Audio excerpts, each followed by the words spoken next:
भगवान प्रकट होकर के नहीं आए। भगवान जब भी आए हैं किसी गृहस्थ की यहाँ ही आए।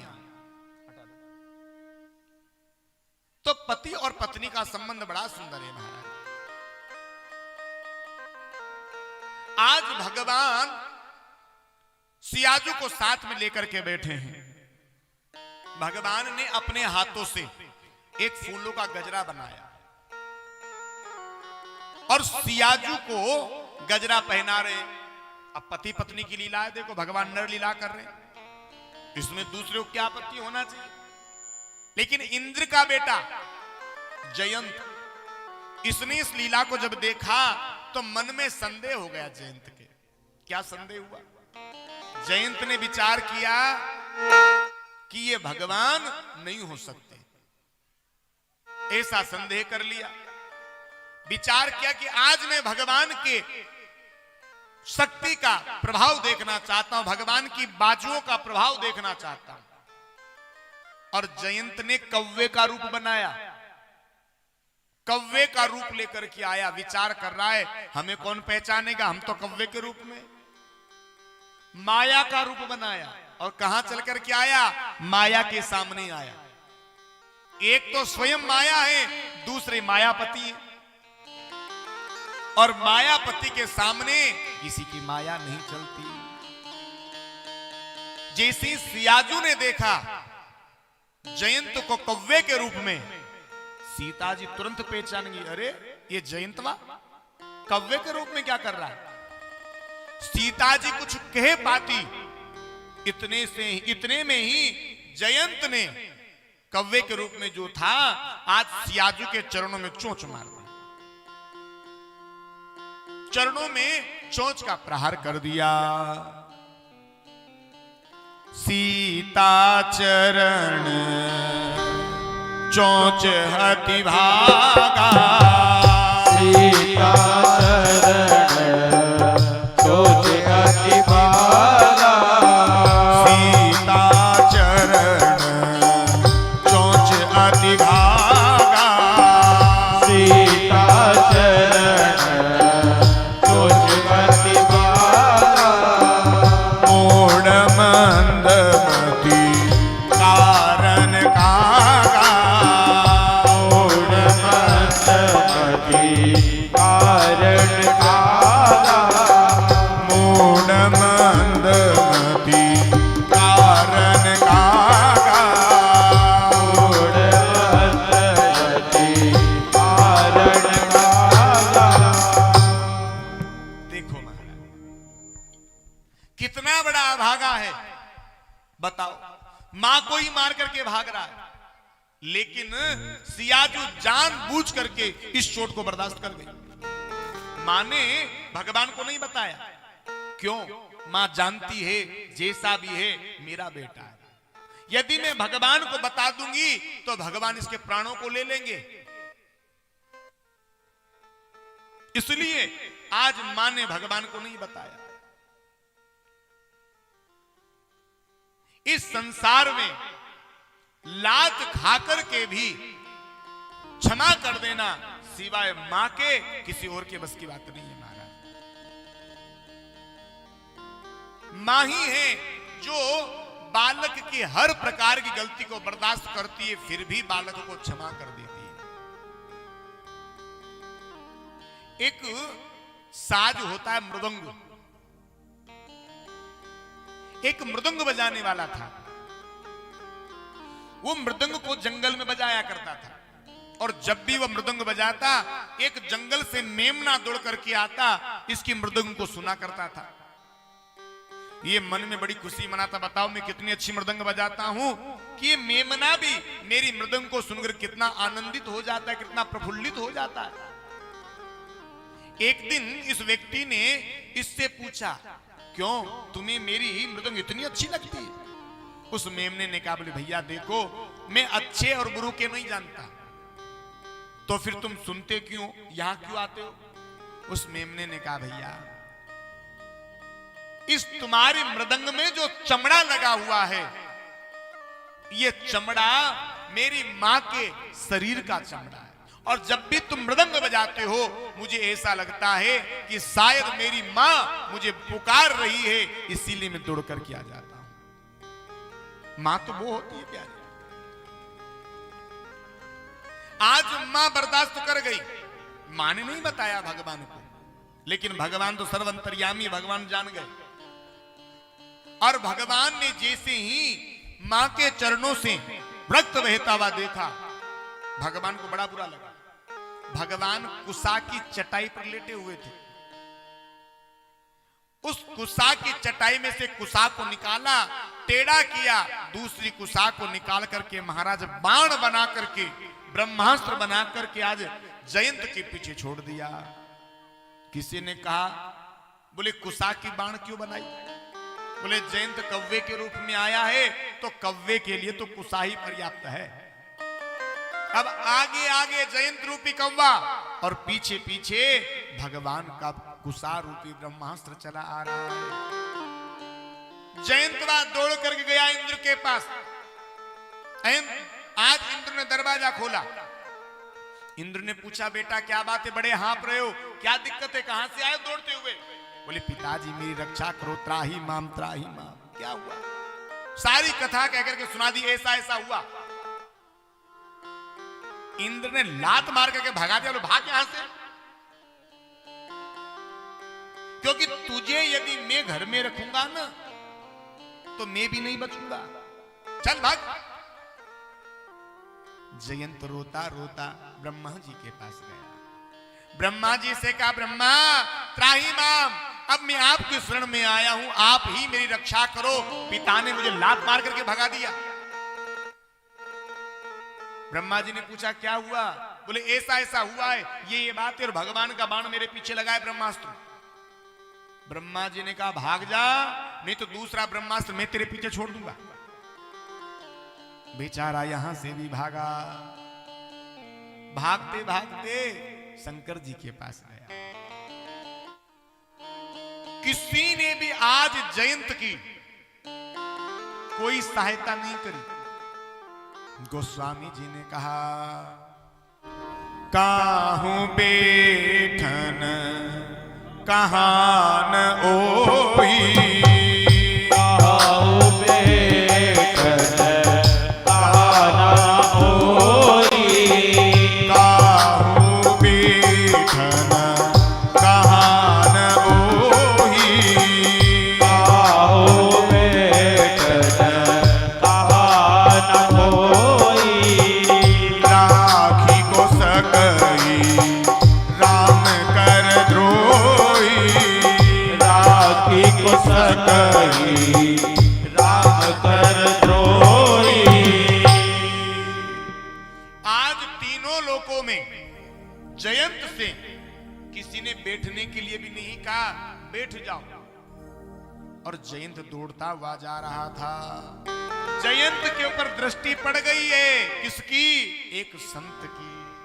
और मानसकार कहते हैं, नारद देखा विकल जयंता, नारद देखा विकल जयंता, नारद देखा विकल जयंता, नारद देखा विकल जयंता, लागी दया कोमल चित संता, लागी दया कोमल चित संता। देव ऋषि ने आज देख लिया।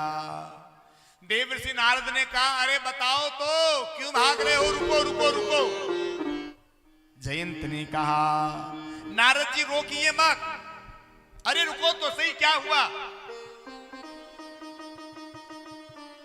जयंत ने कहा, बोले देव ऋषि आज मैंने सबको देख लिया, आज सब पता चल गया कि इस दुनिया में कोई किसी का नहीं है, दुख का कोई साथी नहीं है, जो भी है साथी सब के सब सुख के हैं। अरे मेरे पिता ने मुझे लात मार करके घर से भगा दिया, ब्रह्मा ने मुझसे नहीं पूछा, शिव ने मेरी कोई सहायता नहीं करी।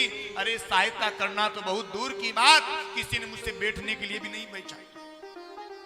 देवर्षि नारद ने कहा, अरे बेटा, जब सारी दुनिया मारती है ना तो राम बजाता है। दुनिया जब मारती है तो राम बचाते हैं, पर तुझे तो मारा ही राम ने है, तुझे बचाएगा कौन? और देख जयंत, ये तुझे मारने के लिए नहीं आया है। जयंत ने कहा, हाँ सुबह से तो मैं दौड़ रहा हूं ना आगे आगे, आपके पीछे दौड़ता तो आपको पता चलता कि मारने के लिए आया, काहे के लिए आया, सवेरे से दौड़ा रहा है मुझे। देवर्षि ने कहा, एक बात बता, तेरे में और इस ब्रह्मास्त्र में अभी कितनी दूरी है? बोले 5 फीट। और भगवान ने जब ब्रह्मास्त्र छोड़ा था तब तेरे में और इसमें कितनी दूरी थी बीच में? बोले 5 फीट। देवर्षि ने कहा, बोले बेटा, इसको मारना होता तो कब का मार दिया होता, ये तुझे मारने नहीं आया है। जयंत ने कहा, हाँ ये तो मैंने देखा ही नहीं। बोले बेटा, इसे तुझे मारना होता ना तो जब तू तेरे पिता के यहां खड़ा रहा, ये तुझे वहां मार देता। ब्रह्मलोक में गया, ये तुझे वहां भी मार सकता था। और अभी भी देखो, तुम यहां खड़े हुए हो और ब्रह्मास्त्र तुमसे 5 फीट दूर खड़ा हुआ। जयंत ने कहा, हाँ ये तो मैं भूल ही गया, फिर मेरे पीछे क्यों लगा है? देवर्षि ने कहा, जयंत, ये तुझे मारने नहीं, ये तुझे बचाने आया है। ये तुमसे ये कहना चाहता है, देखो यदि तुम मुझसे बचना चाहते हो तो जिसने मुझे छोड़ा है ना, तुम उसी की शरण में चलो। और तुम मुझसे यदि भागोगे तो त्रिलोकी में आपको मुझसे कोई नहीं बचा सकता। जयंत, तुम बचना चाहते हो तो जिनका ये बाण है उन्हीं के चरणों में जाकर के लेट जाओ। और जयंत यहां से चल करके गया, सीधा भगवान के चरणों में जाकर के दंडोत कर गया। भगवान ने जयंत को उठाया, बोला, जयंत क्या लेने के लिए आए? बोले, प्रभु मैं पहले आपके प्रभाव को देखने के लिए आया था। भगवान ने कहा, देख लिया प्रभाव? बोले, प्रभु देख भी लिया और पहचान भी लिया। बोले, प्रभाव देख लिए तो अब काहे के लिए आए? बोले, प्रभु पहले मैं आपके प्रभाव को देखने के लिए आया था और अब मैं आपके स्वभाव को देखने के लिए आया हूं। अभी अभी देवर्षि नारद से सुनकर के आया हूं, भगवान बहुत करुणावान हैं, बहुत दयावान हैं। उनकी शरण में कोई पापी से पापी व्यक्ति भी आ जाता है तो भगवान उन्हें क्षमा कर देते हैं। इसलिए मैं आपके स्वभाव को देखने के लिए आया हूं। और भगवान ने इस जयंत को एक आंख निकाल करके क्षमा कर दिया। क्यों?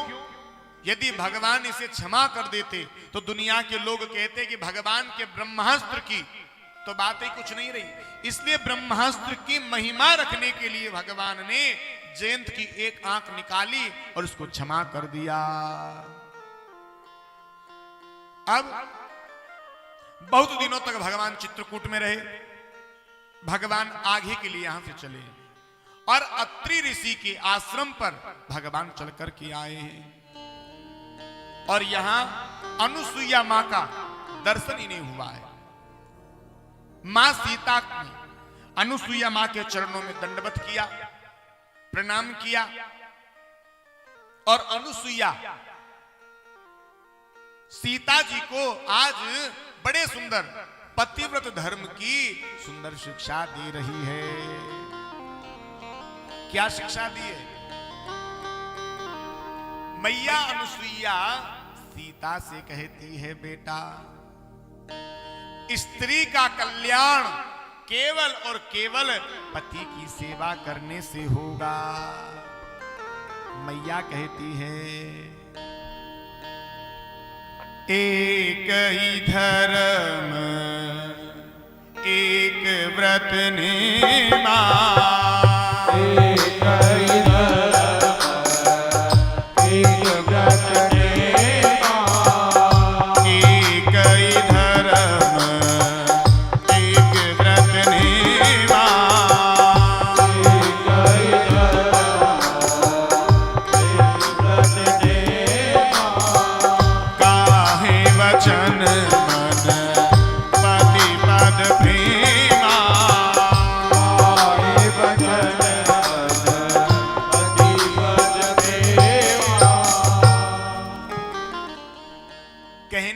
है बेटा, स्त्री का कल्याण केवल पति की सेवा करने से होगा। एक ही धर्म एक व्रत नेमा, स्त्री के लिए एक ही धर्म है, एक ही सबसे बड़ा व्रत है, काहे वचन मन पति पद प्रेमा। पति के चरणों की सेवा करना यही स्त्री के लिए सबसे बड़ा व्रत बताया गया है। और अनुसुईया को कौन नहीं जानता? अनुसुईया वही पतिव्रता स्त्री है जिसने अपने पतिव्रत धर्म के प्रभाव से ब्रह्मा विष्णु महेश को भी 6-6 महीने के बालक बना लिए थे। एक बार देव ऋषि नारद के मन में बड़ा सुंदर भाव आया। देव ऋषि नारद चल करके कहां गए? सीधे कैलाश पर। कैलाश पर गए। पार्वती ने बड़े सुंदर मोदक के भोग दे दिए देव ऋषि को। लो पाओ। देव ऋषि ने कहा, बोले मैया, जो स्वाद अनुसुईया के यहां लड्डू खाने में आया ना, वो तेरे इन लड्डू में नहीं है। पार्वती ने कहा, ये अनुसुईया कौन है? और ही मैया तो अनुसुईया को नहीं जाने। अनुसुईया आज के युग की सबसे बड़ी पतिव्रता स्त्री है। पार्वती ने कहा, हमसे भी बड़ी? अरे मैया तो कहीं ना लगे, बाकी आगे। विष्णु लोक में गए। लक्ष्मी जी ने आकर के गिलास दूध दिया, लो बेटा दूध पियो। देव ऋषि ने दूध का भोग लगाया और कहा, मैया, अरे जो सुख जो आनंद अनुसुईया के यहां दूध पीने में आया ना, वो तेरे इस दूध में नहीं है। बोले बेटा, ये अनुसुईया कौन है? और ये मैया, अनुसुईया तो आज के युग की सबसे बड़ी पतिव्रता स्त्री है, हमसे भी बड़ी। बोले हाँ। ऐसे ही ब्रह्माणी को जाकर के लीला कर दी। तीनों देवता आए महाराज। तीनों देवियां कहने लगी, एक बात बताओ, ये अनुसुईया कौन है? तीनों देवता कहने लगे, बोले पतिव्रता स्त्री है, बहुत बड़ी है, तो हमसे भी बड़ी। देखो, आज का भोजन तुम्हें जब मिलेगा जब तुम अनुसुईया के पतिव्रत धर्म की परीक्षा लेकर के आओगे। तीनों देवताओं ने समझाया, देखो देवी, किसी भी पतिव्रता स्त्री की परीक्षा नहीं लेना चाहिए। तीनों देवियों ने कहा, हमने कह दिया ना, भोजन ही जब मिलेगा जब तुम परीक्षा लेकर के आओगे। अब बेचारे तीनों के तीनों देवता निकले और आकर के 3 मूर्ति चौराहे पर आकर के मिल गए। हास्य की बात है, ब्रह्मा जी ने विष्णु भगवान से पूछा, कहां जा रहे हो? विष्णु भगवान ने कह दिया, बोले हम तो यहीं जा रहे हैं। तुम कहां जा रहे हो? ब्रह्मा जी ने सोचा, यही सही नहीं बता रहे, यही बात को छुपा के तुम्हें भी क्यों बताऊं? बोले हम भी यहीं जा रहे हैं। अब भोलेनाथ से पूछा ब्रह्मा जी ने, बाबा तुम कहां को जा रहे हो? अब उनका तो नाम ही भोले। सीधी सीधी साफ साफ बात बता दी। बोले हम तो अनुसुईया के पतिव्रत धर्म की परीक्षा लेने के तई जा रहे हैं। दोनों देवता कहने लगे, बाबा जो बीमारी तुम्हारे है रही है ना, वही बीमारी हमारे भी है रही है। और जा हॉस्पिटल में तुम्हारो इलाज होवेगो, वही में हमारो भी होवेगो। तो चलो संग संग चलते। तीनों देवता जाने लगे जी। सामने से देवऋषि आ गए, नारायण नारायण करते हुए। तीनों देवताओं को जब देखा तो देवऋषि नारद ने कहा, और हो भाग्य हमारे, आज तीनों देवता एक साथ। कहां जा रहे हो? तीनों देवता कहने लगे, बेटा जा बीज की तूने फसल बोई है ना, वह फसल की कटाई करवे जा रहे हैं। देवऋषि ने कहा, तो ऐसे जाओगे? अरे भेष बदलो, भेष, मैया पहचान जाएगी तुमको। तीनों ने महाराज भेष बदला। तीनों ने ब्राह्मणों का, सन्यासियों का रूप बना लिया और मैया के द्वार पर पहुंच गए। आवाज लगाई, भिक्षाम देहि। अनुसुईया मां भिक्षा देने के लिए आई। तीनों देवताओं को जो भिक्षा देने लगी, तीनों देवताओं ने मना कर दिया, हम भिक्षा नहीं लेंगे। क्यों? बोले हमें भिक्षा देना चाहती हो तो निवस्त्र होकर के भिक्षा दो। जैसी अनुसुईया ने निवस्त्र होने की बात सुनी, पैरों तले जमीन खिसक गई। ये तीन तीन बाबा मेरे द्वार पर से कौन आ गए जो हमको निवस्त्र होवे के ताई कह रहे? कुटिया में गई, कमंडल में से जल लिया, संकल्प पढ़ा और एक ही बात कही, मैंने तनमन से अपने पति की सेवा करी हो और कभी पर पुरुष की तरफ गलत दृष्टि से नहीं देखा हो तो मुझे इसी क्षण पता चल जाए ये तीनों कौन हैं। जैसे ही जल छोड़ा, ब्रह्मा विष्णु महेश नजर आ गए। नाचने लगी कुटिया में, ओ भाग्य मेरे जो तीनों देव चल करके मेरे दर पर पधारे। अब मैया ने विचार किया, बोले इनसे कैसा पर्दा है? इनके सामने हम हजारों वस्त्र पहन लेंगे तो भी नहीं वस्त्र है, इनसे कैसा पर्दा? कमंडल में से जल लिया, संकल्प पढ़ा और एक ही बात कही, तीनों के तीनों देवता 6-6 महीने के चोरा बन जाएं। जैसे ही जल छोड़ा, तीनों देवता 6-6 महीने के बालक बन गए। 3 पलनों का आह्वान किया, पलने आ गए। अत्रि ऋषि आए। अत्रि ऋषि ने आश्रम जब 3 छोटे छोटे बालकन को देखियो, पूछने लगे देवी ये 3-3 छोरा किसके हैं? अनुसुईया ने कही स्वामी आपके ही समझ लो। अत्रि ऋषि ने कहा हमारे 3-3 बालक भी हो गए, इनको पता नहीं चलो। अत्रि ऋषि ने ध्यान नहीं दिया, बोले पतिव्रता स्त्री है, पतिव्रता स्त्री है, कोई लीला कर रही होगी। अत्रि ऋषि चले गए। अब तीनों देवताओं को महाराज कई महीने बीत गए। जब नहीं लौटे तो तीनों देवियां बड़ी दुखी हुई, बड़ी चिंतित हैं, बड़ी परेशान हैं। पार्वती चल करके निकली है लक्ष्मी के पास। लक्ष्मी से कहा बहन हमारे वो आए हैं क्या? क्योंकि देखो माता बहनें अपने पतियों का नाम नहीं लेती। एक बार हमने किसी बूढ़ी मैया से पूछा, मन की मैया एक बात बता, ये सबरी मैया अपने पतियन को नाम काहे को ना लेवे? वो मैया कहवे लगी बेटा अपने पति को नाम अपने मुंह से ले बेते, बाकी उम्र कम होवे। या ताई स्त्री अपने पति को नाम अपने मुंह से ना लेवे।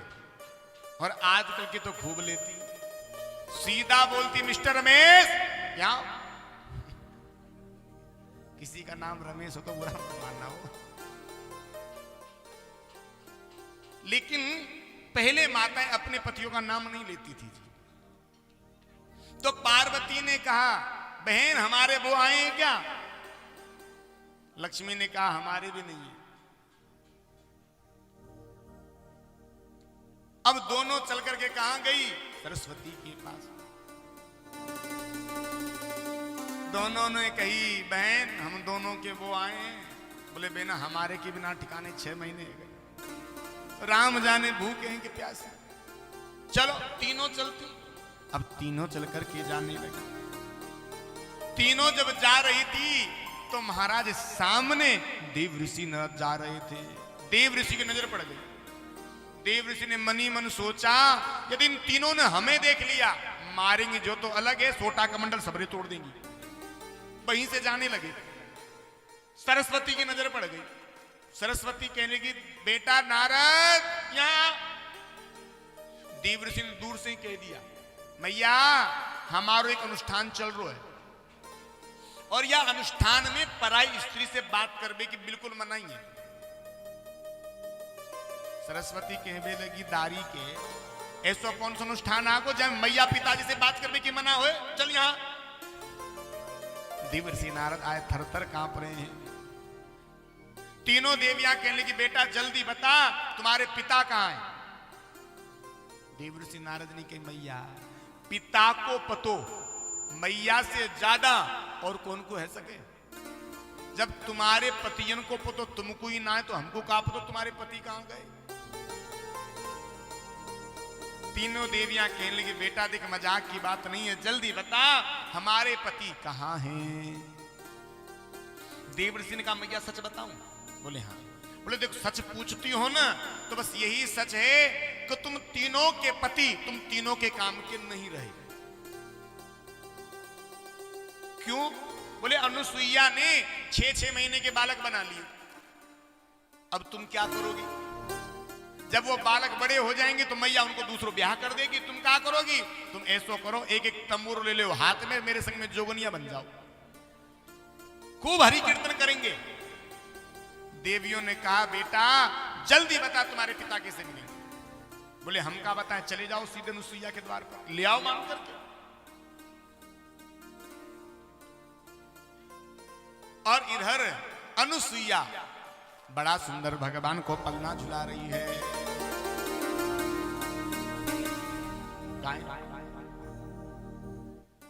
ओ माता अनुसुईया ने डार दियो पालना, झूल रहे तीनों देव बन कर के लालना।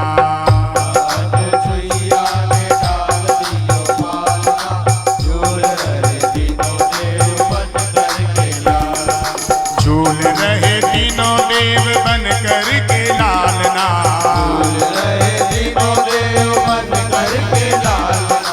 माता अनुसुईया ने डाल दियो पालना, झूल रहे तीनों देव बन कर के लालना।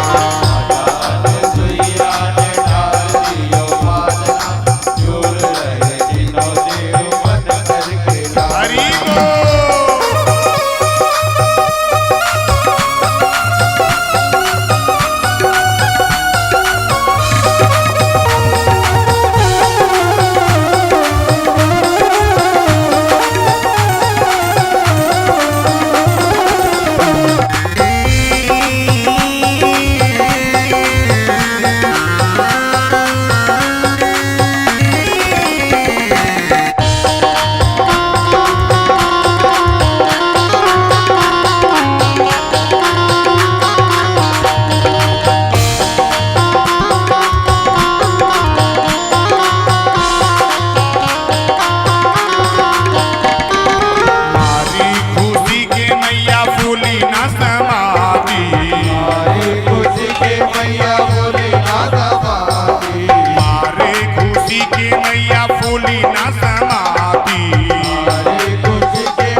कभी पालना झुलाती, कभी पालना झुलाती। आज उसके भाग की कौन करे सराहना, झूल रहे तीनों देव बन कर के लालना। अनुसुईया ने डाल दियो पालना, झूल रहे तीनों देव बन कर के लालना। झूल रहे तीनों देव बन कर के लालना। तीनों देव बन कर के लालना। माता अनुसुईया ने डाल दियो पालना, झूल रहे तीनों देव बन कर के लालना। माता अनुसुईया ने डाल दियो पालना, झूल रहे तीनों देव बन कर के लालना। झूल रहे तीनों देव बन कर के लालना। रहे तीनों देव बन कर के लालना। झूल रहे तीनों देव बन कर के लालना। रहे तीनों देव बन कर के लालना। माता अनुसुईया ने डाल दियो पालना, झूल रहे तीनों देव बन कर के लालना। अनुसुईया ने डाल दियो पालना, झूल रहे तीनों देव बन कर के लालना। माता अनुसुईया ने डाल दियो पालना, झूल रहे तीनों देव बन कर के झूल रहे तीनों देव बन कर के लालना। बोले भक्त वत्सल भगवान की जय।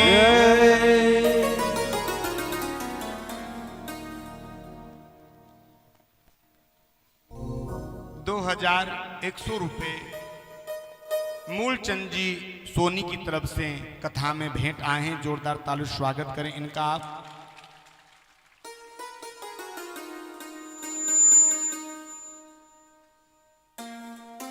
अब तीनों देवियां चल करके जाने लगी। देव ऋषि नारद ने कही मैया ऐसे मत जाओ।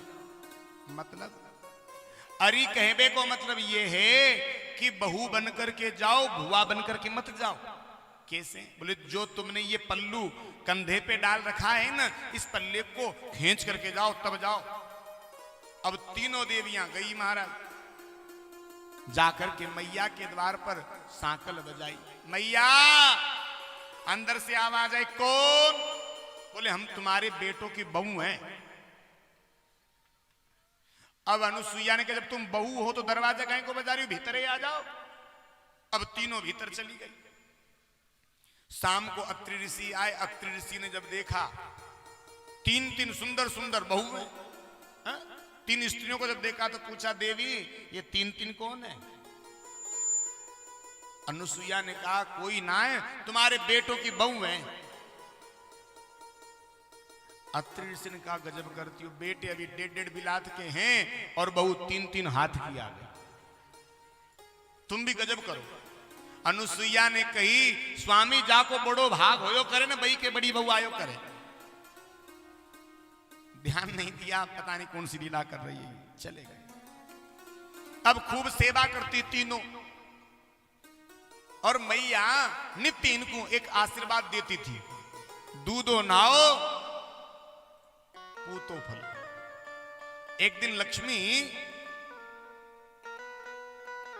अनुसुईया के चरण दबा रही थी, गरम गरम आंसू चरणों पर गिर रहे थे। मैया ने कहा बेटा तुम्हें यहां किसी बात का दुख है? बोले दुख तो किसी बात का नहीं है मैया। फिर रोती क्यों? मैया सब प्रकार का आनंद है, दुख बस एक ही बात का है कि तुम हमें नित्य आशीर्वाद देती हो, दूधो नाओ पूतो फलो। तो मैया तुम्हारा आशीर्वाद कब पूरा होगा? क्योंकि हमारे तो पति ही पूत बनकर के पले हैं, इनके पूत कब होंगे? मैया आप कृपा करो, इन्हें पहले जैसे बना दो।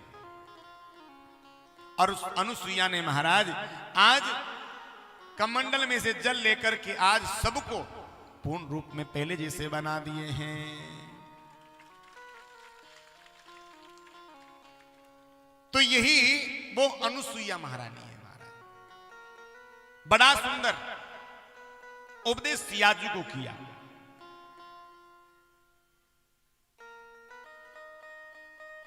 अत्रि ऋषि की यहां से भगवान ने आज विदा मांगी और भगवान यहां से आगे चले हैं। सर्वंग ऋषि के पास भगवान आए। सर्वंग का अर्थ होता है जिसने काम के बाणों को भी समाप्त कर दिया हो, उसे हम सर्वंग कहते हैं। और भगवान ने आगे चलकर के विराट नाम के राक्षस का उद्धार किया, भगवान इसका कल्याण किया। भगवान जा रहे थे तो भगवान ने रास्ते में क्या देखा? एक भक्तराज बैठे।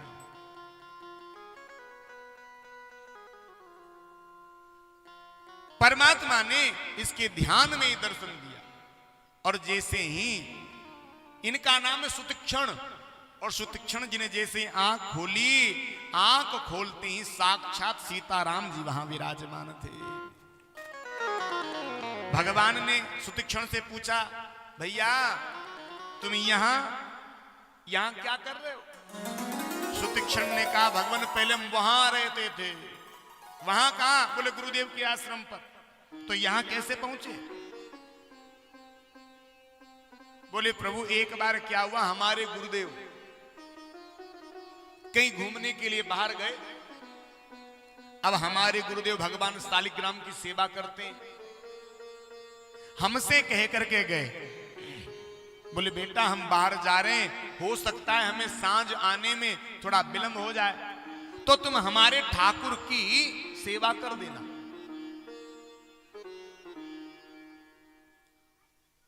और गुरुदेव यहां से चले गए। सुतीक्षण जी बहुत सरल है, बहुत सीधे हैं। आश्रम पर बैठे थे, विचार करने लगे क्या करें, चलो घूमने के लिए चलते हैं। विचार किया ये भगवान यहां अकेले क्या करेंगे, इनको भी लेकर के चलते हैं। तो सुतीक्षण जी महाराज ने भगवान शालिग्राम को अपने हाथ में ले लिया और लेकर के जाने लगे। यहीं पास में एक बहुत सुंदर बगीचा था। बगीचे में चले गए, एक पेड़ के नीचे जाकर के बैठ गए। जैसे ही लेटे, ऊपर नजर पड़ी, जामुन का पेड़ था और बड़े स्वादिष्ट स्वादिष्ट उस पे जामुन लटके हुए थे। भाव आया, चलो 2-4 जामुन खाई ली जाए, भूख भी लग रही है वैसे। अब जामुन तोड़े कहीं से, जामुन का पेड़ तो बहुत बड़ा, हाथ भी नहीं पहुंचे, कुछ मारने के लिए पत्थर भी नहीं दिखे। बगल में जैसे ही देखा तो भगवान शालिग्राम वहीं तो धरे। शालिग्राम भगवान को उठाया और जहां ये बगीचा था, इसके पीछे एक तालाब था बहुत बड़ा, और सुतीक्षण ने भगवान शालिग्राम का एक निशाना बांधा और जैसे ही मारा, भगवान का निशाना खाली जा सकता है? जामुन इधर, भगवान शालिग्राम उधर। उधर किधर? सीधे तालाब में। अब बहुत जम करके जामुन खाए। जब पेट भर गया, बहुत देर हो गई, विचार करने के सांझ हो गई, चलो आश्रम में चलते। अब शालिग्राम भगवान की सुध आई, अरे वो भगवान कहां गए? भगवान को सब जगह दूर दूर तक ढूंढ लिया, तलाश लिया, अब भगवान नहीं मिले। भगवान हो तो मिले, भगवान ही नहीं। विचार किया, यदि ऐसे ही जाएंगे तो गुरुदेव बहुत मारेंगे। इसने क्या किया, शालिग्राम भगवान के बराबर के एक जामुन उठाया, उस जामुन को शालिग्राम भगवान के सिंहासन के ऊपर धर लिया, लेकर के पहुंच गए आश्रम। खूब इसके चंदन लगाया, खूब तुलसी चढ़ाई, खूब पुष्प चढ़ाया, खूब बढ़िया टकाटक सुंदर श्रृंगार कर दिया भगवान का और धर दिए मंदिर में। रात्रि में गुरुदेव आए।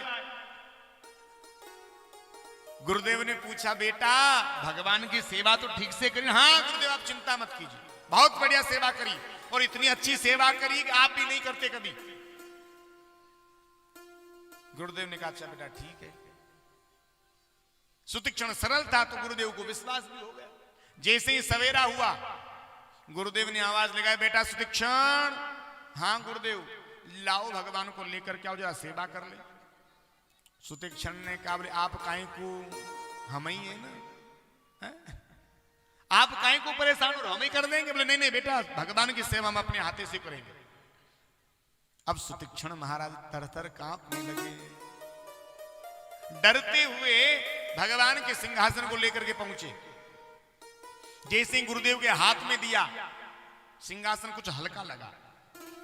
गुरुदेव ने कहा, बेटा ये भगवान कुछ हल्के कैसे हो गए, बड़े हल्के लग रहे हैं। सुतीक्षण ने कहा, बोले गुरुदेव देखो, आप तो बढ़िया ताजा ताजा पकवान खाते हो, देसी घी आप खाते हो, है? अब हमारे पास देखो कुछ है नहीं, जैसी व्यवस्था थी वैसा रूखा सूखा भगवान को भोग लगाया, इसलिए कमजोर हो गए। गुरुदेव ने कहा, अच्छा ठीक है, हो गए होंगे कमजोर। अब एक हाथ में लोटा ले लिया गुरुदेव ने, और एक हाथ से भगवान शालिग्राम को पकड़ लिया। जैसे ही उस भगवान के ऊपर जल डाला और जैसे भगवान को मसला, गूदा एक तरफ, छिलका एक तरफ, गुठली एक तरफ। अरे सुतीक्षण ये क्या हो गया? यहां सुतीक्षण दौड़ करके आया, बोले ये सब क्या है? सुतीक्षण ने कहा, गुरुदेव पुनी पुनी चंदन पुनी पुनी पानी, पुनी पुनी चंदन पुनी पुनी पानी, शालिग्राम गल गए हम का जानी। आप रोज इनके चंदन लगाते हो, रोज दूध से दही से शहद स्नान करवाते हो, अब भगवान गल गए हम क्या जाने, हमें क्यों दोष देते हो? गुरुदेव को बड़ा बुरा लगा। गुरुदेव ने डांट करके इसको यहां से भगा दिया, चला जा यहां से निकल करके आश्रम में से, और जब तक तू मेरे भगवान को लेकर के नहीं आए ना, तब तक यहां दोबारा आ मत जाना। सुतीक्षण ने कहा, तो प्रभु हम पहले वहां रहते थे, अब यहां आ गए, और आप भले पधारे, आप मेरे साथ चलो। भगवान का हाथ पकड़ लिया, आप मेरे संग चलो।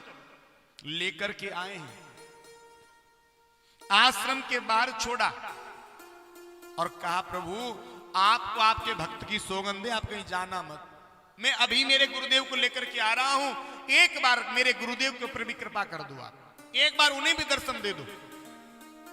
जैसे ही सुतीक्षण आश्रम में घुसे, छोटे छोटे ऋषि कुमार दौड़ करके, अरे मारो, ये फिर आ गया, मारो मारो। सुतीक्षण ने हाथ जोड़ लिए, भैया मुझे मत मारो, एक बार मुझे गुरुदेव से मिलने दो। नेत्र सजल हैं।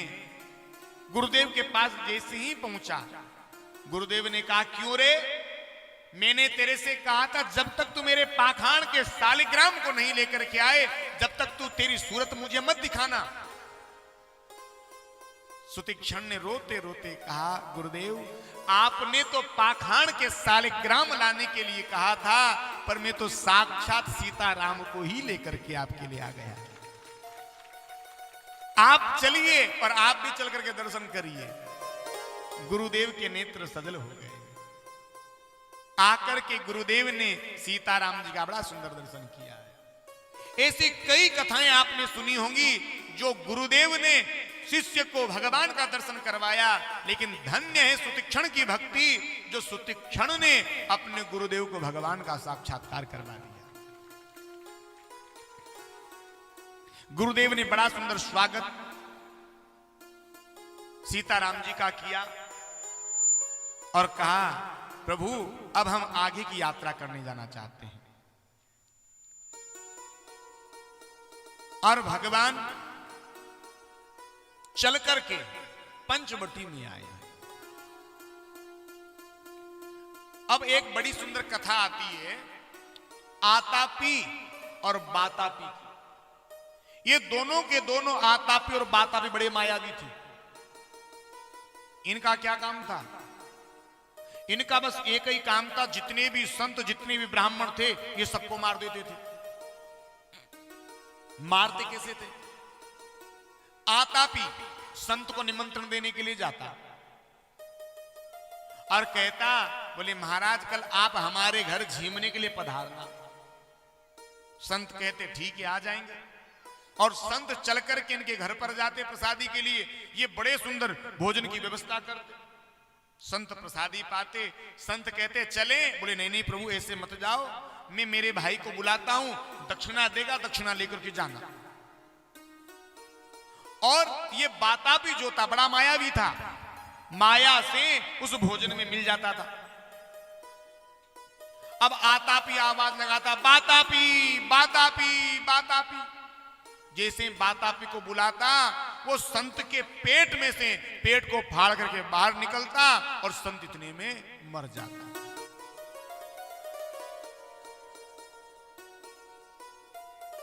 ऐसे कई संतों को, कई ब्राह्मणों को मार चुके थे। एक बार सब के सब बड़े दुखी हुए, अगस्त ऋषि के पास आए। अगस्त ऋषि से कहा, बाबा ऐसी ऐसी व्यथा है, इन दोनों ने बड़ा नाक में दम कर रखा है। बोले अगली बार तुम्हारे में से किसी के पास वो निमंत्रण देने के लिए आए ना, सीधे मेरे पास भेज देना। और उनका तो नियम था, उनको बड़ा आनंद आता इनको मारने में। एक दिन आतापी चल गए किसी संत के पास गया। बोले गुरुदेव कल भोजन झीमने के लिए पधार जाना। संत ने कहा, देखो भैया अभी तो हमारी थोड़ी तबीयत ठीक नहीं है, पर तुम मेरे गुरुदेव के पास जाओ, मेरे गुरुदेव को तुम लेकर के जाना। मेरे गुरुदेव तुम्हारे संग में भोजन के लिए अवश्य जाएंगे। अगस्त ऋषि के पास पहुंचे और अगस्त ऋषि का परिचय। अगस्त ऋषि छोटे मोटे संत नहीं है, पूरे के पूरे समुद्र को पी गए थे महाराज, इतने बड़े महात्मा हैं। जाकर के अगस्त ऋषि को निमंत्रण दिया, बाबा कल झीमने पधारना। अगस्त ऋषि कहा हाँ हाँ बिल्कुल जरूर आएंगे। अगस्त ऋषि भोजन करने के लिए गए और बातापी का नियम था, वो भोजन में माया से मिल जाता था। बातापी भोजन में मिल गया। अगस्त ऋषि ने भोजन किया, डकार ली, कहने का अच्छा भैया हम चलते, बड़ा स्वादिष्ट भोजन था। आतापी ने कहा, अरे भगवान ऐसे कहां जाते हो? अरे दक्षिणा लेकर के जाना। बोले ठीक है दक्षिणा लाओ। बोले मैं मेरे भाई को बुला लूं। अच्छा बुला लो, तुम्हारे भाई को बुला लो। आतापी ने आवाज लगाई, बातापी बातापी बातापी। अगस्त ऋषि कहने के रहने दे बातापी, ऐसे न जाने कितने जैसे बातापी मेरे पेट में भरे पड़े, अब नहीं आने वाला आतापी बातापी। बातापी अगस्त ऋषि के पेट में गिर करके शांत हो गया और आतापी था वो बातापी के वियोग में ही महाराज शांत हो गया। तो भगवान को आज पंचवटी में ही रहने देते हैं। आज की कथा का विराम यहीं करते हैं। बोले सीताराम भगवान की जय हो। कल भगवान जटायु पर कृपा करेंगे, शूर्पणखा की नाक कान कटेगी, खरदूषण का उद्धार होगा, भगवान गरुड़ जी का अभिमान कल दूर करेंगे, सीता का हरण होगा, बड़ी सुंदर सबरी जी की कथा होगी और